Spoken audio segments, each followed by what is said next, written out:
Mega auction में दिग्गजों के साथ हुआ खेल। ऑक्शन फ्लोर पर कई बड़े नाम हुए फेल।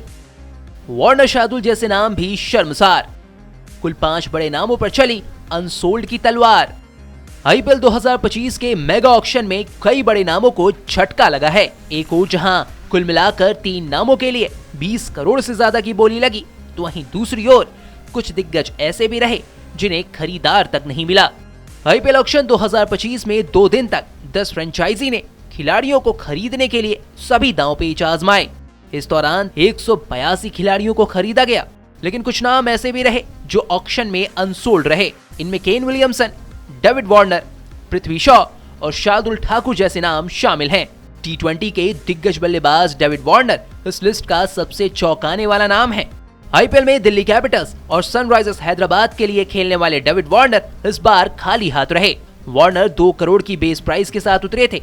उनकी कप्तानी में साल 2016 में सनराइजर्स हैदराबाद ने आईपीएल ट्रॉफी जीती थी। इसके बाद वो दिल्ली कैपिटल्स के भी कप्तान रहे। वहीं न्यूजीलैंड के स्टार बल्लेबाज केन विलियमसन को गुजरात टाइटंस ने रिलीज कर दिया था। उनकी बेस कीमत 2 करोड़ थी, लेकिन उन्हें इस बार किसी ने नहीं खरीदा। पिछले कुछ वक्त में लगातार चोटिल रहना उनके खिलाफ गया। विलियमसन ने सनराइजर्स हैदराबाद की कप्तानी की है और उनकी लीडरशिप में टीम 2018 में फाइनल में पहुंची थी।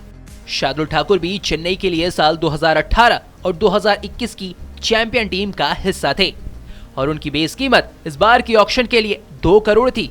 लेकिन शार्दुल ठाकुर जैसे दिग्गज ऑलराउंडर पर किसी भी फ्रेंचाइजी ने अपना भरोसा नहीं जताया।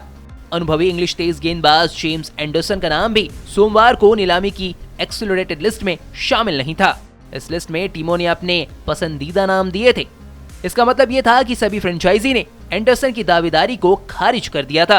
अब इसमें हैरान करने वाली बात यह है कि वह इस जनरेशन के बेस्ट तेज गेंदबाजों में से एक हैं। लेकिन ऐसा लगता है कि 42 साल की उम्र और टी20 का कम एक्सपीरियंस उनकी राह का कांटा बना। एंडरसन ने टी20 के करियर में 44 मैच खेले हैं, जिनमें 8.47 की इकोनॉमी से उन्होंने 41 विकेट चटकाए हैं।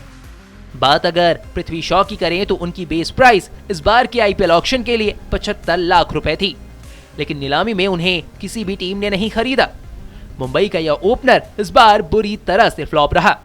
शॉ कुछ साल पहले अगले सचिन के नाम से जाने जाते थे, लेकिन ऑन फील्ड और ऑफ फील्ड विवाद के कारण उनका करियर नीचे जाता रहा। अंत में ये नतीजा है कि शॉ को अब किसी भी आईपीएल फ्रेंचाइजी ने नीलामी में नहीं खरीदा है। इन नामों के अलावा जॉनी बेस्टो पर भी किसी ने दाव नहीं लगाया। बेस्टो पिछले सीजन में पंजाब किंग्स के साथ उतरे थे। इससे पहले वह सनराइजर्स हैदराबाद का हिस्सा रह चुके हैं। उनका आईपीएल में प्रदर्शन भी ठीक ठाक सा रहा है, लेकिन निरंतरता में कमी और हालिया फॉर्म के कारण इस बार जॉनी बेस्टो को किसी भी टीम ने अपने साथ नहीं जोड़ा।